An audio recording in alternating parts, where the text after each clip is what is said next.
المقاتلة إف شرطة 16 فايتن فالك هي مقاتلة خفيفة ذات مقعد واحد ومحرك واحد ومتعددة الأدوار طورتها شركة لوكهيد مارتن الأمريكية.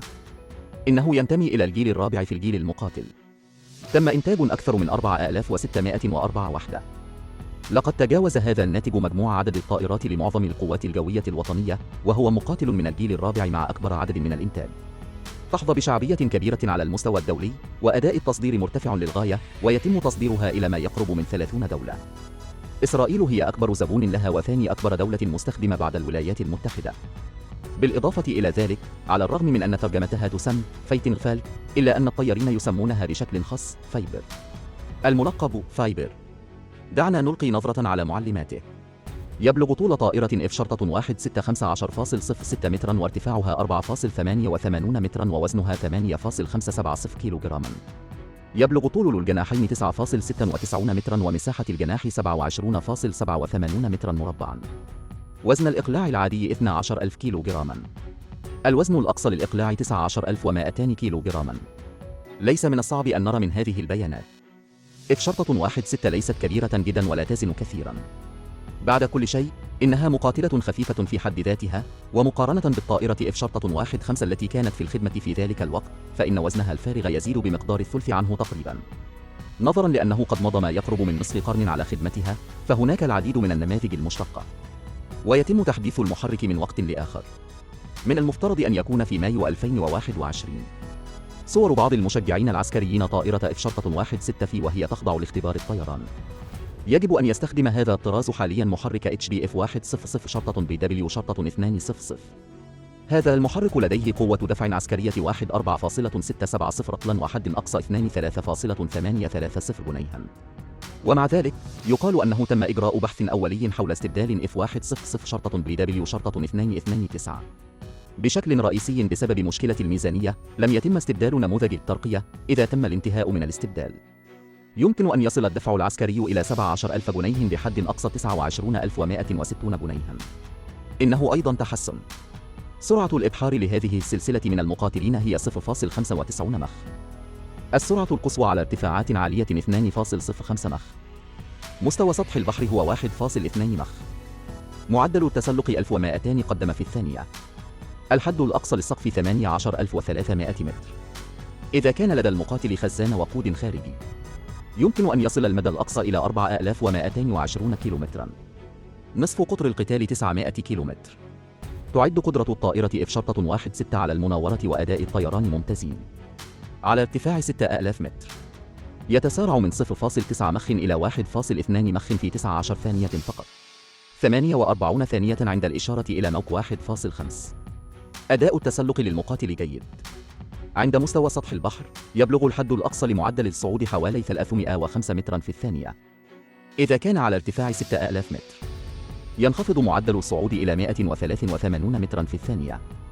إذا وصل إلى 9,000 متر، يمكن أن يصل هذا الرقم إلى 120 مترا في الثانية.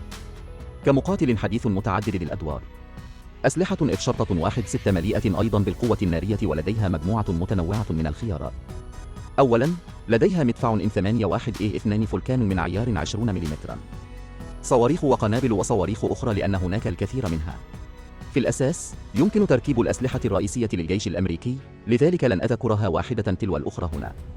لكن يمكننا التحدث عن خطة التسلح. مهمة إف شرطة 16 هي أن تكون مسؤولة عن مهام الاعتراض الجوي الضحلة والعميقة. دعم جوي وثيق وعمليات هجومية مضادة للجو.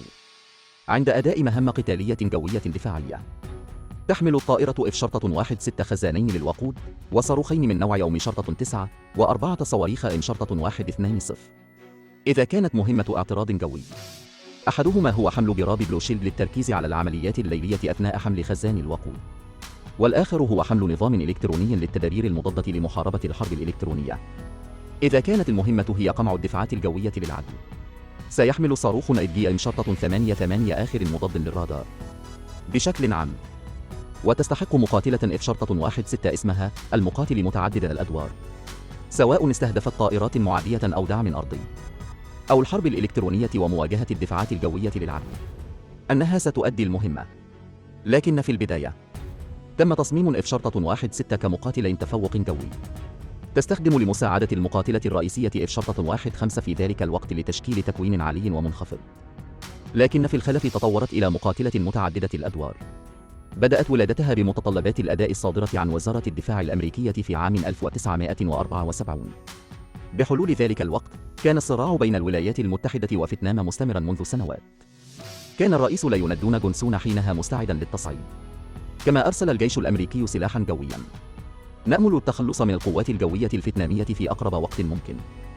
لكن عندما وصل الجيش الأمريكي في فيتنام، ووجدوا أن العديد من المقاتلين لم يكونوا رشيقين وقابلين للمناورة مثل طائرات الميغ السوفيتية. في عام 1968 وحده، أسقطت 22 طائرة تابعة للقوات الجوية الأمريكية. جعل هذا الأمر غير مريح بعض الشيء للولايات المتحدة، التي كان لها تفوق جوي في الحروب السابقة.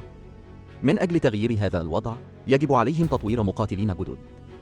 1972 ظهور F-15 إيكل فايتر. لكن لا يعتقد الجميع أنه الخيار الأفضل. على الرغم من أن الطائرة F-15 كانت في البداية مقاتلة تفوق جوي، لكن الميزات الإضافية تجعلها أثقل كثيرا. لذلك فهي تنحرف عن تصميمها الأصلي. لم تعد مقاتلة جوجو من الدرجة الأولى. بالإضافة إلى ذلك، فإن تكلفة الطائرة F-15 مرتفعة للغاية. القوات الجوية الأمريكية لا يمكن تحملها إلى حد ما. لذلك هناك حاجة لمقاتلة تفوق جوي جديدة.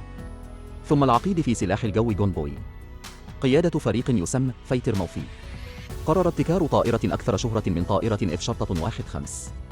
حجم وتكلفة هذه الطائرة الجديدة ليست سوى نصف طائرة F-15، أفضل من أي طائرة مقاتلة في العالم. في عام 1971 أقر وزير الدفاع ديفيد باكار الخطة أخيرا. في العام التالي بدأ البنتاغون في طلب الاقتراحات. قدمت 5 شركات تصاميم. في النهاية تم اختيار مقترحين. الأول هو F-16 المصمم بواسطة جنرال داينامكس، والآخر هو F-17 صممه نوبيلب.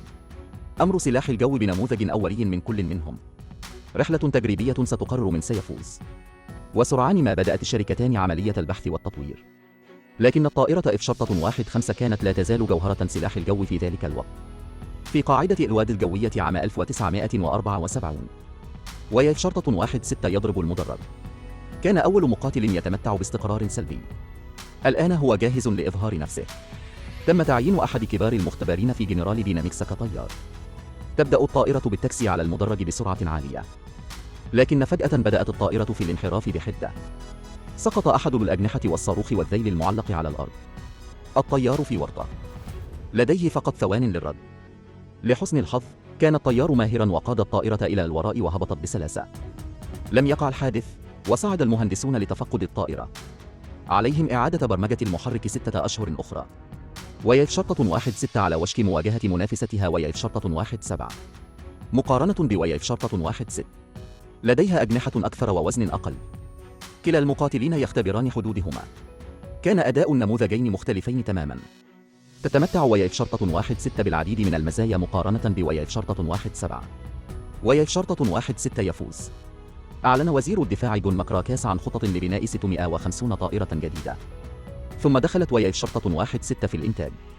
وهكذا ولدت طائرة F-16 فايتن فال. منذ خدمتها من المعركة الجوية في وادي البقاع عام 1981 حتى الوقت الحاضر، شارك في كل حرب كبرى تقريبا. في الحرب في العراق أو أفغانستان، يستخدم سلاح الجو الأمريكي فايتن فالكن لما يقرب من ثلث مهام الدعم الجوي القريب. على الرغم من أن هذا الدعم ليس مهمتهم الرئيسية، لكنها أثبتت قدرتها على أداء مجموعة متنوعة من مهام الدعم الجوي القريب. أن تعرف أن تعريفها الأصلي هو مقاتلة جوجو. في وقت لاحق، كما شاركت طائرات F-16 في قصف المفاعلات النووية العراقية وحرب الشرق الأوسط الخامسة، ثم حرب الخليج. خلال حرب الخليج، كانت أكثر الطائرات انتشاراً في سلاح الجو الأمريكي. بخلاف ذلك، كما لعبت دورا نشطا في حرب كوسوفو اللاحقة والتدريبات المختلفة. حتى 14 يناير 2015، قاعدة إدوارد الجوية في كاليفورنيا، الطائرة F-16 تلتقي بخليفتها F-35. والغرض من ذلك هو معرفة من لديه أداء أفضل، فالنتائج بطبيعة الحال ساحقة. تقريبا في كل قتال الكلاب، يمكن للطائرة F-35 التقاط حركة F-16 عليها أو الهجوم المضاد.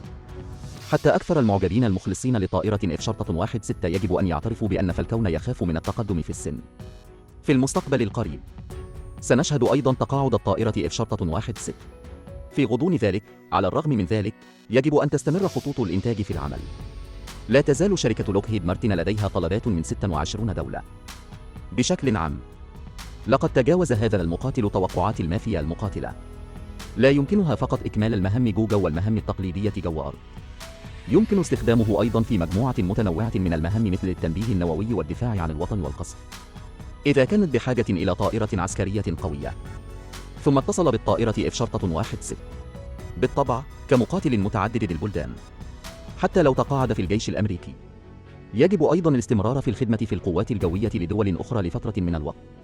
ومع ذلك، على الرغم من أن F-16 لا تزال تطرح ترقيات، لكن يجب على عملائها إيجاد طريقة لشراء طائرة F-35 أفضل عاجلا أم آجلا. لذلك يعتقد الجميع أن طرازا جديدا نسبيا مثل F-16 في كم من الوقت يمكنك أن تخدم؟ مرحبا بك في ترك رسالة في منطقة التعليق أدنى. العدد القادم لدينا